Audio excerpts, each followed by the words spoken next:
जिसके नेशनल दिखने के बेसाब साथ साथ शिक्षा के क्षेत्र में बहुत बड़ा नाम।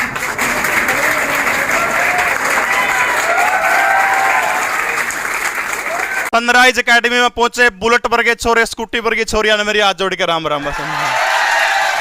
शास्त्री जी ने कहा या माला काट दो या तो घर ले जाऊंगा जी, मैडम ने प्रेयर की। भाई रही बात माला की, यो इतना कसूता मौका है जी, पढ़ लोगे सीटी में को माला गालन वाली आ जाएगी। मेरे गालन की बजाय नू सपने ले जो गालन वाली, जिसका गालन का जी करेगा तारी इच्छा होगी उसका। क्योंकि मेरा गाल के कि मैं विशेष उद्देश्य था उन्हें प्राप्त होता को नहीं। मैं भी तारे वर्गा हूं।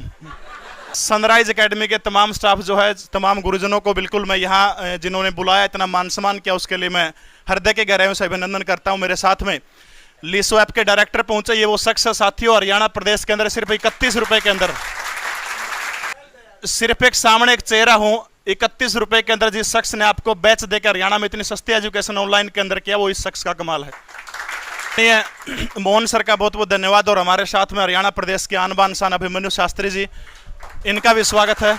सभी का बिल्कुल हृदय के गहराइयों से स्वागत करते हुए अपनी वाणी को शुरू करने का काम कर रहा हूं। सबसे पहले भाई देखो, ये फिलहाल जो टाइम चालन लग रहा है, आने वाले सितंबर अक्टूबर से पहले सीईटी का चांस नहीं है। जब भी सितंबर अक्टूबर के अंदर सीईटी का पेपर होगा तो उसके अंदर आपने दिल लगा के, जी जान लगा के आपने मेहनत करनी पड़ेगी। सबसे महत्वपूर्ण चीज क्या है, जिंदगी में एक टारगेट, एक लक्ष्य आपने शुरू में वो फिक्स करना पड़ेगा। हाँ मैंने यो बनना है। कोई अगर दब एक बार तो जोश जोश में कोई आईएएस की तैयारी करने लग जाएगा, शुरू में सूत्रा 2-3 दिन जोश रहेगा, फिर वो किताब देख के ना, इससे तो डी ग्रुप वाली अच्छी है। एक बार जो मन में ही उठा लिया, मैंने तो बस बढ़ना ही हो, सीईटी की करनी है, मैंने सीजीएल में जाना है, मैंने यूपीएससी करनी है, सिर्फ एक बार जिंदगी के अंदर अपना टारगेट फिक्स करने का काम करिएगा। जब आपने टारगेट फिक्स हो गया, सबका लगभग बेरा, अब आपने सीईटी क्लियर करना है। उसके बाद में जब हम आगे बढ़ते हैं तो हमारा अगला जो दौर है, टारगेट सेट करने के बाद में, वो संघर्ष का दौर हो जाता है। और उस संघर्ष के दौर में बहुत सारे लोग तो निखर जाते हैं, लेकिन बहुत सारे लोग बिखर जाते हैं। बिखरे कुकर हैं, लाइब्रेरी में पढ़न विज्ञा, ओड़ा पढ़न विज्ञा, बराबर में छोरी बैठी है बराबर वाली सीट पर, जान करके ठोगा जानू कड़ा मेरे तार सही मिल सका है। ये बूढ़ा छोरी ना इसके पेन मांग लिया, नहीं पेन देना जी। आधे बड़का का कैरियर तोड़े खत्म हो लिया। यह वास्तविकता है।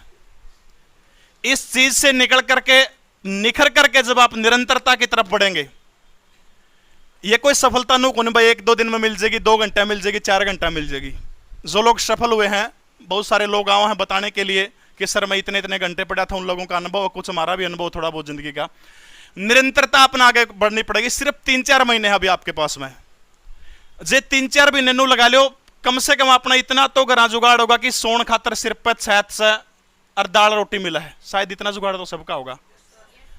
आने वाले 3-4 महीने लगातार दिल लगा के मेहनत करोगे, 8-8, 9-9 घंटे, 10-10 घंटे, 12 घंटे, जितना पढ़ा जाओ गात का, इसका शरीर का कुछ नहीं बनता, कुछ भी गुण बनता इसका। साइंस के अकॉर्डिंग अपने शरीर में इतनी कैपेसिटी हो कि 1-1.5 महीने तक तो बिना कुछ खाओगे नहीं तो भी किमें गुण बिगड़ता इसका। मेरी बात समझ रहे हो? शरीर का नहीं ना देख के, कम से कम अपने माँ बाप का नहीं देख के, दिल लगा के जचा के तैयारी करनी शुरू करते हो। भारत का एक राज्य है उत्तराखंड, अगर आपने नाम सुना हो तो सुना है। उत्तराखंड के अंदर एक पहाड़ी इलाका, एक जिला है उधमपुर, उधम नाम का एक जिला है। 1994 के अंदर वहां एक बच्चे का जन्म होता है, जिस बच्चे का नाम रख देते हैं माँ बाप हिमांशु। अब वो हिमांशु जो लड़का है, आमतौर पर हमारे खासतौर पर उत्तर भारत के अंदर जो अग्रवाल समाज जो है, वो एक धनी संपन्न समाज माना जाता है। लेकिन दोस्तों, गरीबी किसी की भी जात पूछकर कभी नहीं आती, किसी के भी आस का टोटा भाई। इतनी भयंकर गरीबी में गर्त में चले गए कि उसके पिता को दिहाड़ी मजदूरी करनी पड़ेगी। हिमांशु के बाप को दिहाड़ी मजदूरी करके टाइम पास कर रहा है। उसके बाद में थोड़े से कुछ पैसे उधारे ले लिए, और पैसे उधारे लेने के बाद में एक चाय का खोखा शुरू करते हैं हिमांशु के फादर। और जो चाय का खोखा शुरू करते हैं तो 12 साल का हिमांशु क्या करता है, स्कूल में जाता, स्कूल में जाने के बाद में उस खोखे के ऊपर चाय बनाने का काम करता है। और चाय बना करके जो लोग चाय पीने के लिए आते हैं, उनके जूठे कप भी धोने का काम वो हिमांशु करता है। सच्चाई है, शायद सारे के सारे संपन्न बैठे, क्या आप में से कोई ऐसा बैठा है जिसने किसी के जूठे कप मांजने पड़ते हो किसी को? शायद नहीं होगा कोई भी, इक्का दुक्का सबकी परिस्थितियां अलग होती। अब सबसे विडंबना की चीज देखिए, हिमांशु जब स्कूल के बाद जाता है तो जैसे ही स्कूल के बच्चे उस खोखे के आसपास से गुजरते तो वो बेचारा शर्म का मारा उस खोखे के पीछे जाकर के छिप जाता है। बस शर्म आवो, दोस्त के कहोगे स्कूल में भाई ये तो चाय के जूठे कब दौड़ का काम करे। लेकिन परिस्थितियों के साथ में, समय के साथ में वो शख्स आगे बढ़ता चला गया। लोगों से पैसे उधार लेकर के 70 किलोमीटर 35 किलोमीटर एक साइड स्कूल का जाना, 35 किलोमीटर आना, 70 किलोमीटर तक की लंबी जद्दोजहद के बाद में स्कूल में पहुंचता है वो बच्चा। +2 के अंदर धीरे धीरे करके वो बंदा टॉप कर जाता है। अब जैसे इसको थोड़ी बहुत स्कॉलरशिप मिलती है, स्कॉलरशिप मिलने के बाद में वो बंदा दिल्ली यूनिवर्सिटी के अंदर उसका एडमिशन हो जाता है। अपनी जीवनी के अंदर हिमांशु एक बात बताने का काम करता है कि जब मेरा दिल्ली यूनिवर्सिटी के अंदर एडमिशन हुआ तो वहां जितने भी लोग जो थे मैं उनसे अलग था। अलग कैसे था? दिल्ली यूनिवर्सिटी में बैठ के छोरे छोरे अपना कॉर्नर में कूड़ में बैठ के और कीर्तन सत्संग करे जाओ है, मन इन चीजों तक कुछ नहीं लेना देना था। बोले मेरे अंदर सिर्फ और सिर्फ एक चीज थी जो उन लोगों से मुझे अलग करने का काम करती थी, और वो चीज थी सीखने की भूख। और दोस्तों, जिस व्यक्ति के अंदर सीखने की भूख मर गई ना, वो व्यक्ति मरा हुआ है किस्म से। सीखने की भूख जिसके अंदर मर गई, मना जॉब को लगना। आज भी कम से कम भी 4 से 5 घंटे जब भी टाइम मिला तो 4-5 घंटे शौक से पढ़े जाऊं, जी कर पढ़ना, लेकिन टाइम कम मिला है। 4-5 घंटे में डेली ऐसा कोई भी दिन नहीं जाता कि 5 घंटे नहीं पढ़ूं, इतना मजाक नहीं आता। नौकरी को लगनी, लेकिन कह रहे हो कि बड़का ना ज्यादा से ज्यादा जितना कंटेंट है उसका, जितना ज्यादा कंटेंट है उसका वो देने की कोशिश करूं। एक कसक आपके अंदर वो अगर होगी, उस लड़के के अंदर वो कसक थी। 3 साल के अंदर वो बंदा ग्रेजुएशन कर जाता दिल्ली यूनिवर्सिटी से। बीए जब उसने पास करी तो हिमांशु जो गुप्ता जो था वो लड़का, उसके परिवार के अंदर बीए करने वाला ग्रेजुएट वो पहला शख्स था। सोच के देखिए कितना पिछड़ा हुआ बंदा था, यानी पूरे परिवार के अंदर ग्रेजुएशन करने वाला पहला बंदा था। उसके बाद में जब आगे बढ़ता है तो उसको स्कॉलरशिप मिलने लगती है। बहुत सारे लोग उसको विदेश भेजना चाहते थे, लेकिन वो बंदा विदेश नहीं गया। उस स्कॉलरशिप का फायदा उठा करके वो बंदा यूपीएससी की तैयारी करने का काम करता है। पहली बार 2016 में पहला फर्स्ट अटेम्प्ट दिया, लेकिन असफल हो गया, हिम्मत नहीं आ रही। फिर इसे दोबारा से किताबों के ऊपर जुट गया, उधर से आर्थिक परेशानी है। 2017 के अंदर दोबारा से फिर यूपीएससी का पेपर दिया। आप सभी को पता है हिंदुस्तान की सबसे कठिन परीक्षा मानी जाती है यूपीएससी। दोबारा से जब वो जुटा तो उसके बाद दूसरे अटेम्प्ट के अंदर भी वो बंदा फेल हो गया। उसके बाद भी उसने हिम्मत नहीं आ रही। तीसरी बार जब 2017 का रिजल्ट आया तो 2017 के रिजल्ट के अंदर उसको रेलवे प्रशिक्षु सेवा जो होती है, जो यूपीएससी के थ्रू चुने जाते हैं, उसके अंदर उस बंदे का सिलेक्शन हो गया। लेकिन सोच के देखिए, पीछे इतनी गरीबी देख के वो बंदा आया है, उसके बावजूद भी उसने वहां ज्वाइन नहीं किया, क्योंकि उसकी मंजिल बड़ी थी। 2018 के अंदर फिर तैयारी करता। 2018 का जब रिजल्ट आता तो उसके बाद उस रिजल्ट के अंदर वो बंदा आईपीएस चुना जाता है, इंडियन पुलिस सर्विस के अंदर चुना जाता है। और उसके बाद भी वो बंदा आईपीएस को भी ज्वाइन नहीं करता है और फिर तैयारी करता है। और अगले साल जब रिजल्ट आता है तो यूपीएससी के अंदर 139वां रैंक प्राप्त करके वो लड़का आईएएस बन जाता है। यानी इतने पीछे असफलताओं का दौर उसने देखा, उसके बाद लगातार 3 बार उसने सफल हुआ। और शायद जो लोग यूपीएससी के या कोई भी जिंदगी के अंदर कोई भी सफल लोग हैं, उन जितनी मेहनत तो शायद अपना सीईटी को नहीं मांगता होगा। मांगा है? कौन नहीं मांगता? जूठे बर्तन धोने पड़ा है किसी ने, कौन पढ़ते नहीं? फिर क्यों कौन पढ़ते? मैं हमेशा कम से कम एक बात कहता हूं, मेरी बात का असर आपका 2 घंटे रह जाएगा, 3 घंटे रह जाएगा। अगर आ जाके खूब पढ़ोगे 4-5 दिन पाछा, फिर वही सिस्टम नुक्कान शुरू हो जाएगा। सिर्फ दुनिया में सबसे बड़ी प्रेरणादायक अगर कोई इंसान है तो वो 2 व्यक्ति हैं। वो 2 व्यक्ति आपके मां और बाप हैं। यकीन मानिए, जब आप सुबह घर से नहा के बाहर निकलते हैं तो सबसे ज्यादा खुशी आपकी मां को होती है कि मेरा बेटा मेरी बेटी पढ़ने के लिए बाहर गया, यकीनन एक दिन सफल होकर जरूर लौटेगा।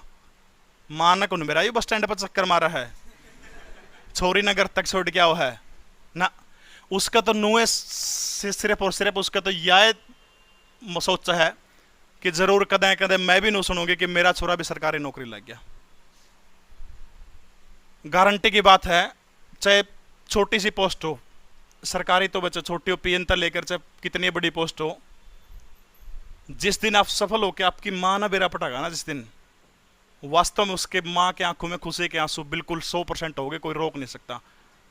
मेरी छोटी सी क्लैरिकल के अंदर 2018 वाली थी, 15 वाली भर्ती में लगा था। रिजल्ट जब आया तो मेरी माँ कम से कम भी 10-15 मिनट तक रोए गई।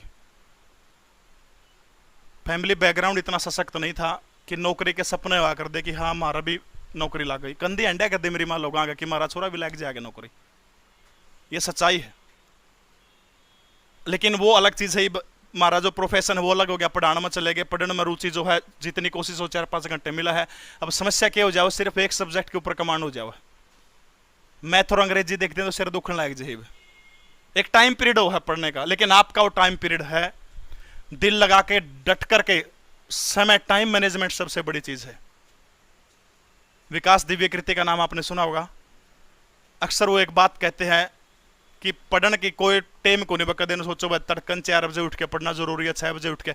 जिस टाइम पर पढ़ने में स्वाद आओ जिंदगी में, वो काम हमेशा करना चाहिए जो दिल माला नहीं। जिस टाइम पर तारा जी कर पढ़ना, उसे टाइम पर जी करो, लेकिन निरंतरता के साथ में लगातार अपने बीच में ना छोड़ो। सिर्फ ये जिंदगी के आप लोगों से सिर्फ 4 महीने मांग रहा हूं मैं, सिर्फ 4 महीने। 4 महीने 8-8, 10-10 घंटे तैयारी करने का काम करिए। उसके बाद यकीनन आपके हाथ में जॉब होगी। आज ये जो माला आपने मेरे गला में गाली है, या माला और किसी के गला में जरूर गलेगी, ऐसा मैं विश्वास वो करता हूं।